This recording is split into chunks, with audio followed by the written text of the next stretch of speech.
Alors, je voudrais reprendre avec vous l'histoire que j'avais commencé concernant ce jeune Parisien baroudeur un petit peu qui avait qui était avec une fille juive et dont les parents donc ne voulaient pas de l'union entre ces deux personnes. Et c'était très difficile pour eux évidemment parce qu'ils s'étaient émourachés l'un envers l'autre. Mais lui, il recherchait un petit peu une intériorité. C'est vrai que il voulait un petit peu connaître le comment, le pourquoi de cette judaïté de sa partenaire, etc. Mais une fois qu'il y a eu un blocage total et un veto, je dirais, au niveau de la belle famille, ils se sont retrouvés tous les deux vraiment dans un conflit assez fort. Ils ne savaient pas quoi faire. Donc la question de la conversion est venue. C'est pas évident. Et vous savez qu'une conversion, et ça aussi, il faut ouvrir cette parenthèse, une conversion, ça se fait pas pour un conjoint, ça se fait pour Akadosh Baruch Hu. C'est pas quelque chose qui doit dépendre de quoi que ce soit. On doit le faire par amour pour Akadosh Baruch Hu et ressentir ces choses-là. Baruch Hashem, aujourd'hui, il y a beaucoup de gens qui reviennent sincèrement et qui font ces conversions-là. Mais on ne peut pas faire cela pour le partenaire, d'accord? Donc c'était une question qu'il avait. Mina Shamaim, il est parti, cette personne-là, il est parti en ascension en Amérique du Sud, comme je vous ai dit que qu'il y avait quelqu'un qui avait des missions un petit peu dans le monde entier, et il s'est retrouvé avec un cousin éloigné à lui. Et dans ce cousin, avec ce cousin, il le sentait un petit peu perturbé, il dit qu'est-ce qui va pas, etc. Il lui dit écoute, je suis un problème, c'est que voilà, ma copine, ça fait maintenant 4 ans ou 5 ans, je sais pas qu'on est ensemble, et là maintenant j'ai un veto de la belle famille, etc. Ils veulent pas qu'on continue là-dessus, je sais pas quoi faire. Pourquoi? Il me dit pourquoi? Parce qu'elle est juive et moi je le suis pas. Il dit mais non, c'est pas vrai. Tu sais pas que notre arrière-grand-mère était juive? Et là il prend un coup de marteau sur la tête. Il dit quoi? Il dit oui. T'as qu'à vérifier, tu peux aller là-bas en Meurthe-et-Moselle, là-bas, tu verras dans tel cimetière, il y a notre arrière-grand-mère qui est là-bas. Alors, ni une ni deux, il plie les bagages, il retourne, il arrive en France, il cherche, il retrouve le cimetière, il retrouve son arrière-grand-mère, il retrouve les archives, il cherche un petit peu jusqu'au XVIIIe siècle, il a retrouvé toute l'ascendance, il fait tout un dossier de cela, et il se présente au consistoire. Le consistoire analyse le dossier, il dit, monsieur, vous êtes juif, il n'y a pas de problème. Et là, il devient fou parce qu'il dit quoi? C'est le monde qui se renverse. Ça veut dire que non seulement il va pouvoir rester avec elle, mais surtout qu'il va recevoir ce cadeau où pour une conversion, c'était pas du tout évident. Et là, maintenant, il se retrouve véritablement. Et il me dit que j'ai ressenti comme si tout le puzzle se rassemblait d'un coup, comme si ce qui était en moi se reprenait vie comme ça. Évidemment, alors du coup, la belle famille a été très contente de la chose. Et le consistoire, dès qu'ils lui ont donné ce papier, il a dit vous allez appeler Rav Kadosh et il va vous aider pour faire la Brit Mila. Donc il m'a appelé. Bon, il a eu le malheur de me dire qu'il fallait aller faire vite. Et j'ai dit d'accord. Alors il savait pas ce que c'était vite, mais le lendemain il avait rendez-vous chez le médecin, d'accord. Et il était circoncis 2 jours après. D'accord. On est obligé d'attendre parce qu'il faut 24 heures entre le médecin et le truc. Mais il m'a dit mais j'avais pas. Oui, mais vous m'avez dit vite, donc je n'ai pas laissé le choix. Mais il était le plus heureux du monde. Il m'a dit qu'il sentait qu'il y ait des anges le prenaient comme ça pour sauter toutes les étapes. Et Baruch Hashem, il s'est retrouvé donc circoncis. Il s'est retrouvé avec sa kala. Il est venu même me voir parce que moi le lendemain je suis arrivé à Paris. Je les ai rencontrés. Et ils étaient aux anges tous les deux de voir que maintenant ils allaient pouvoir fonder ce foyer tous les deux, au plaisir également de la belle famille. Et il a voulu me prouver combien c'était vrai en faisant la Brit Mila le plus rapidement possible. Et Baruch Hashem, voilà, maintenant c'est toute une vie qui va s'ouvrir devant eux, Baruch Hashem. Donc il y a énormément de cas comme cela. Il faut savoir que nous avons le devoir, et c'est d'ailleurs le Shulchan Aruch qui dit cela, c'est d'ailleurs je crois une des seules, moi je crois que c'est la seule mitzvah où j'ai trouvé une telle arvout, dans le sens où toute personne juive qui connaît un juif non circoncis a l'obligation de le circoncire. C'est une halakha.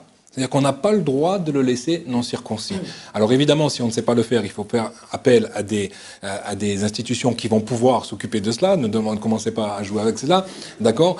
Votre rôle, le rôle de chacun, et que je vous garantis que tout le monde peut en trouver parce qu'ils sont énormément nombreux, eh ben, c'est justement de nous faire passer à nous le message. N'essayez pas de convaincre les gens de faire la Brit Mila, c'est quelque chose qui est délicat, il faut aller doucement, tout dépend de l'âge de la personne, tout dépend de sa situation. Nous avons plus d'expérience là-dessus. Ce qu'il faut, c'est nous donner les coordonnées de ces personnes pour qu'on puisse les aider. On va forcer personne. C'est toute une démarche maintenant pour faire prendre conscience de l'identité de ces jeunes-là et que eux-mêmes décident et souhaitent véritablement faire la Brit Mila. Et ensuite, s'ils veulent, on les aidera également à étudier, à découvrir la Torah, à apprendre l'hébreu, etc., de façon à ce qu'ils puissent vivre pleinement leur judaïsme. Et sachez que tous les jeunes qu'on a fait, jeunes et moins jeunes d'ailleurs, et nous ont tous, maman, ils nous ont dit que c'était véritable, ils ont découvert un véritable trésor, ils allaient passer à côté de leur vie. C'est-à-dire que c'est quelque chose qui est extraordinaire, et Akadosh Baruch Hu nous demande d'être acteurs là-dedans, chacun. Tout celui qui connaît une personne juive dont la maman est juive et qui n'aurait pas eu la chance de faire la Brit Mila, quel que soit son âge, quel que soit son niveau d'éloignement, et j'ai encore des tonnes d'histoires à vous raconter, où même la mère a dit jamais, jamais vous arriverez à la voir, et nous on n'est pas là pour faire le rabattage, on est là maintenant pour aider ces jeunes-là et leur tendre la main, et Akadosh Baruch Hu, c'est lui qui fait le travail, nous on n'est que des shluchim, on n'est que des envoyés, et grâce à cela, on a réussi à sortir des jeunes des milieux les plus éloignés, et leur faire prendre conscience de la judaïté, et de revenir vers la Torah, grâce à sa Brit Mila qui est un véritable catalyseur. Alors j'ai une question, moi. Tout ça, j'entends que c'est extraordinaire, mais je vais être très terre à terre. Donc il y a quand même le nerf de la guerre. C'est les sous-sous, non? Combien coûte de faire une Brit Mila à quelqu'un? Avec, avant, après C'est beaucoup d'argent. C'est beaucoup d'argent. Ça nous coûte en direct, très très rapidement, entre 1000 et 1500 euros par personne. Et vous leur faites gratuite, eux ne participent pas financièrement? Alors ceux qui veulent participer, c'est avec plaisir, mais il faut savoir qu'on s'occupe essentiellement de jeunes donc qui sont étudiants. Faire une Brit Mila, c'est pas facile. Faire une intervention chirurgicale, c'est pas évident. Là-bas, encore moins, d'accord. Personne n'a envie de cela. Mais il faut savoir donc que c'est déjà des freins psychologiques qui sont très forts. Si on rajoute le frein financier, on perd 95% de nos jeunes.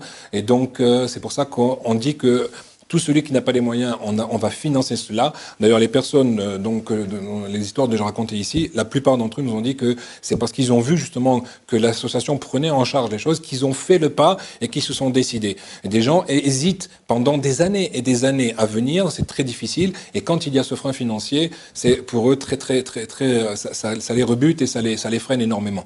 Donc ça nous coûte entre 1000 et 1500 euros, disons 1000 euros en moyenne au niveau d'intervention. Très souvent, ce sont des jeunes qui n'ont pas des tefilines, on essaye de les aider pour avoir des tefilines, et ensuite on va suivre ces jeunes, et également pour les aider à étudier, donc on va participer aussi là-dessus. J'imagine que quelqu'un qui vous aide maintenant, qui payerait une ou plusieurs Brit Mila, certainement c'est un très grand tikkun pour lui-même de la Brit Mila. Chaque juif aujourd'hui a dû faire beaucoup de péchés au niveau de la Brit Mila.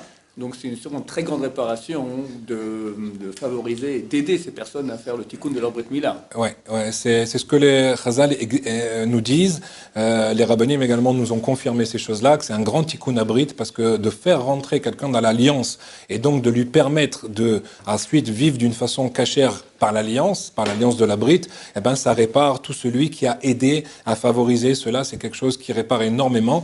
Celui qui veut être sandak également, et on propose aux gens qui voudraient être présents directement dans la clinique avec nous.